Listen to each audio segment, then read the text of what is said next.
પણ એક લાડુ લઈ એનો ભૂકો કરીને આખા રસોડાની અંદર એને ભેરી દીધો અને પછીથી આજ સુધી ક્યારેય પણ ભોજન ખૂટ્યું નથી વીરપુરમાં. ગમે એટલા લોકો આવે ત્યાં જમે ક્યારેય ભોજન ખૂટતું નથી. આ ભગવાનનો ત્યાં આશીર્વાદ છે, ભગવાનનો પરચો છે.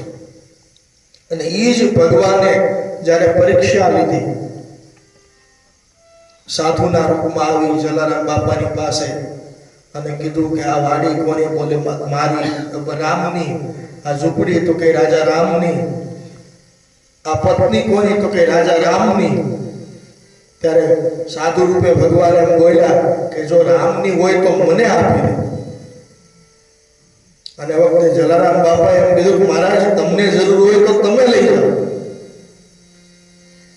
પછી ઘણા એમ કે જલારામ બાપાએ તરત આપી દીધી અને સાધુએ લઈ પણ લીધી, ભગવાને લીધી અને જતા રહ્યા. પણ હકીકતમાં 3 દિવસ સુધી તો ત્યાં વિવાદ ચાલ્યો.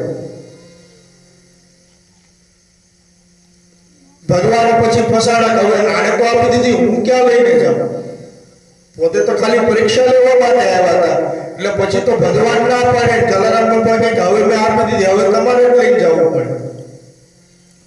અને પછી વીરબાઈ માને સાથે લઈને જાય અને અડધે રસ્તે વીરબાઈ માને એમ કે દેવી એક કામ કરો, આ જોડી અને આ ધોકો તમે રાખો, હું થોડી વારમાં દિશાએ જઈને આવું.